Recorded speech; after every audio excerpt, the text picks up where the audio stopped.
Semaine 9, jour 1.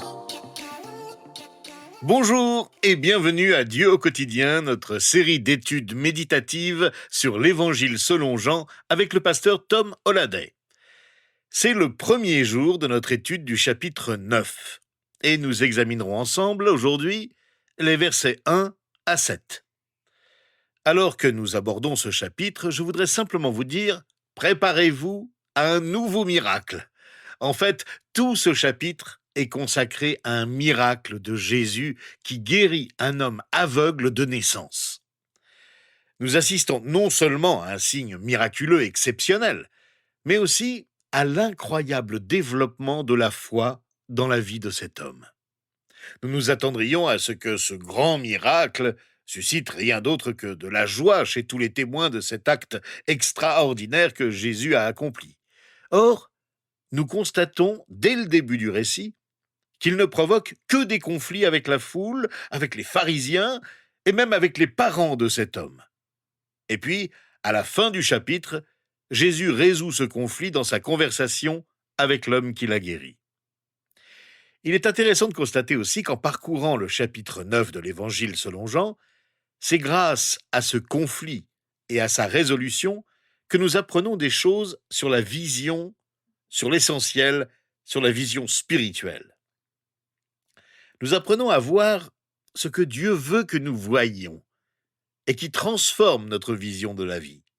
Ce chapitre traite de la façon dont nous grandissons dans la foi pour voir, ou de la façon dont nous nous enlisons de plus en plus dans l'incrédulité et l'obscurité pour rester spirituellement aveugles.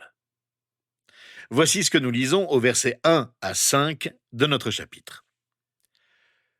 Jésus vit, en passant, un homme aveugle de naissance. Ses disciples lui posèrent cette question. « Maître, qui a péché, cet homme ou ses parents, pour qu'il soit né aveugle ?» Jésus répondit, « Ce n'est pas que lui ou ses parents aient péché, mais c'est afin que les œuvres de Dieu soient révélées en lui.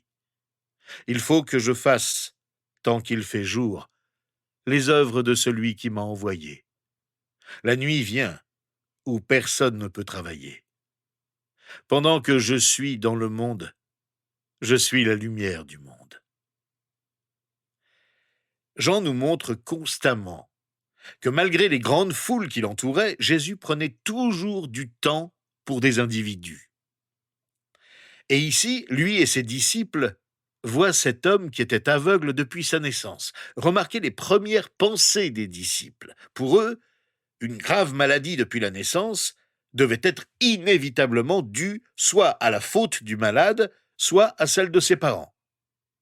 Ils ont réduit leur réflexion à deux options seulement. Au lieu de voir cet homme avec compassion, ils l'ont considéré comme un cas à étudier. Nous nous demandons peut-être pourquoi ils ont posé cette question à Jésus. En fait, ils l'ont posée parce qu'ils fondaient leur raisonnement sur un malentendu très commun à leur époque. Pour eux, la maladie était le signe que quelqu'un avait péché. Qui a donc péché ? À qui attribuer la faute ? Mais Jésus leur répond d'emblée que ce n'est pas la bonne manière de raisonner. Au lieu de débattre du sujet et de chercher à expliquer les raisons possibles de l'origine de la maladie, Jésus répond simplement qu'elle va être l'occasion pour lui de révéler la puissance et la gloire de Dieu. Jésus n'accuse personne et ne dit pas non plus que c'est Dieu qui a rendu cet homme aveugle. Il insiste au contraire sur l'urgence de sa mission. Tant qu'il est sur terre, il doit agir. Dieu a œuvré pour sa gloire, même à travers cette cécité. De la même manière que Dieu a œuvré pour sa gloire dans ce monde de péché, à travers les péchés que nous avons commis, les souffrances que nous avons infligées aux autres à cause de nos péchés ou qu'on nous a infligées, Jésus n'est pas venu pour expliquer les raisons de la maladie. Il est venu pour manifester la gloire de Dieu et sa puissance. Vous avez peut-être un handicap qui durera toute votre vie. Mais ce n'est pas tout. Votre vie est peut-être déprimante et vous avez l'impression que Dieu ne vous a donné aucune issue de secours. Vous sentez que Dieu vous a piégé et que vous êtes emprisonné dans une vie de péché. Alors que vous traversez ces moments si difficiles, n'oubliez pas que Jésus ne vous accuse pas, mais qu'il veut agir en vous pour manifester sa gloire, quelle que soit la cause et l'issue de votre condition. Chaque fois que vous avez l'impression d'être pris au piège, cherchez une option radicalement différente chez Jésus. Jésus ne fait pas des miracles pour étaler sa puissance ou pour confondre ses ennemis. Il les accomplit pour nous montrer son amour et révéler son caractère. Le jour où Jésus et ses disciples ont rencontré l'aveugle, Jésus savait qu'il ne lui restait que peu de temps avant d'aller à la croix. Il fallait donc que pendant le temps qui lui restait sur terre, il révèle sa lumière. Et Jésus est la lumière qui éclaire même les aveugles de naissance et leur rend la vue. Il n'est pas seulement la lumière pour un aveugle, mais pour le monde entier. Jean le souligne dès le début de son évangile.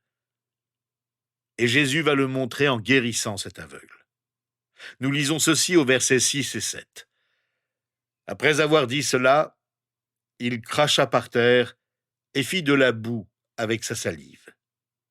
Puis il appliqua cette boue sur les yeux de l'aveugle et lui dit « Va te laver au bassin de Siloé », nom qui signifie « envoyé ».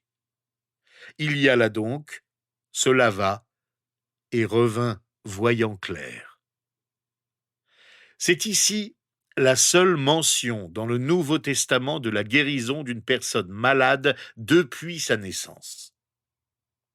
Imaginez l'émerveillement de cet homme aveugle-né.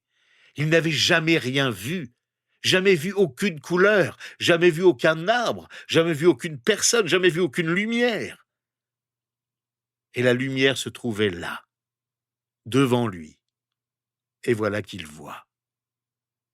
Notons en passant que ce que Jésus a fait en faisant de la boue avec sa salive et de la terre était un geste que la loi établie par les chefs religieux interdisait strictement, comme nous le verrons plus tard. En fait, notre récit ne parle pas seulement de cet homme et du miracle, de ce qui s'est produit dans sa vie, ni de l'émotion vécue à ce moment-là. Il nous concerne tous. Qui n'est pas frappé de ces cités? Comment pouvons-nous voir ce que nous n'avons jamais vu? Qu'est-ce qui nous permet de voir spirituellement? Si nous observons ce que Jésus a fait dans la vie de cet homme, nous constatons qu'il nous montre où tout commence. Considérons ce que Jésus a demandé à cet homme. Il lui a demandé de lui obéir en faisant quelque chose d'extraordinaire. Par où commencer à voir spirituellement? Je commence par obéir à Jésus de manière toute simple. Cet homme va faire un certain nombre de choses qui vont s'enchaîner et le conduire à voir non seulement physiquement, mais aussi peu à peu spirituellement. Nous le verrons tout au long de cette semaine. La première chose que fait cet homme est celle-ci. Il a simplement obéi à Jésus, sans aucune hésitation, sans se poser de questions. Il a agi avec la même attitude que l'officier du roi dont nous avons parlé au chapitre 2 de notre évangile. Cet homme a pris Jésus au mot. À quoi pensait-il sur le chemin qui le menait au réservoir de Siloé? Et que pouvaient penser les passants qui le voyaient avec de la boue sur les yeux? Nous pouvons l'imaginer seulement, mais ce qui est certain, c'est que cet homme a fait confiance à Jésus, qu'il s'est levé pour aller se laver. Mais où va-t-il? Vers un lieu hautement symbolique, le réservoir de Siloé, dont le nom signifie « envoyé ». Cette explication que Jean souligne nous aide à comprendre le signe miraculeux que Jésus a accompli. Jésus est l'envoyé, celui que Dieu le Père a envoyé tant qu'il fait jour pour accomplir ses œuvres. C'est Dieu qui a lui-même envoyé l'homme aveugle-né au lieu même appelé envoyé pour accomplir son œuvre de guérison. Jésus n'a pas fait de la boue avec sa salive comme un remède miracle que lui seul pouvait concocter, mais pour envoyer l'aveugle vers le lieu envoyé, le lieu que Jésus a désigné pour le guérir. Et l'enseignement qu'il en tirera sera d'autant plus convaincant. L'envoyé est bien la lumière qui nous rend la vue et nous éclaire.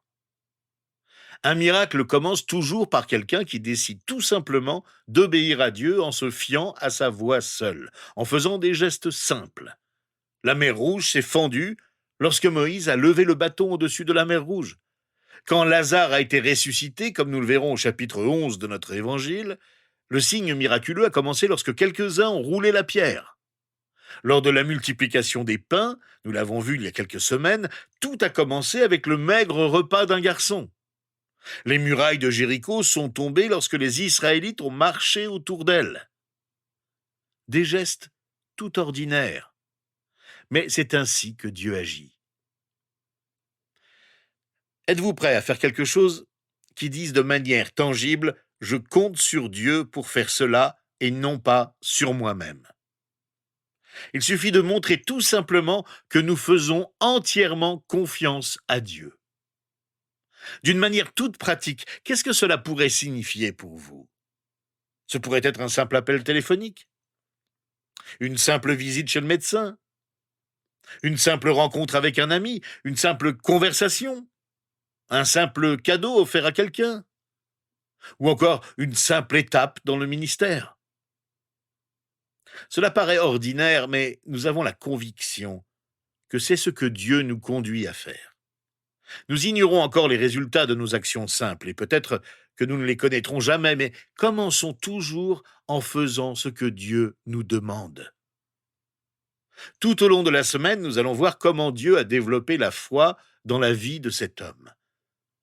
Au début de notre étude du chapitre 9 de l'Évangile selon Jean, je voudrais prier avec vous pour que notre Seigneur développe la foi dans ma vie et dans la vôtre pendant ces prochains jours. Prions ensemble. Et pendant que vous priez, dites simplement « Seigneur Jésus,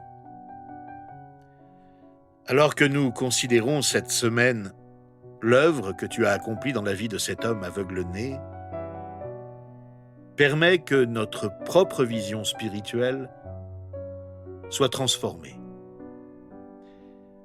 Aide-nous à voir spirituellement avec les yeux de la foi comme jamais auparavant.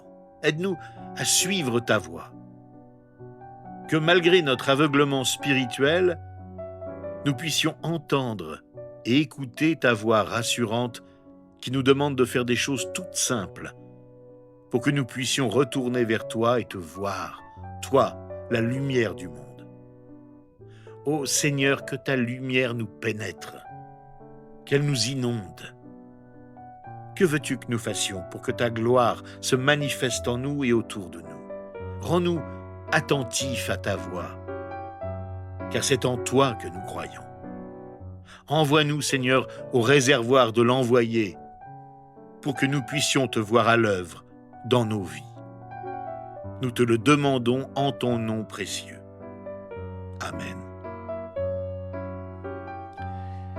Rejoignez-nous demain. Nous allons poursuivre notre étude de l'histoire de la guérison de l'aveugle en réfléchissant ensemble sur les versets 8 à 12 de l'Évangile selon Jean.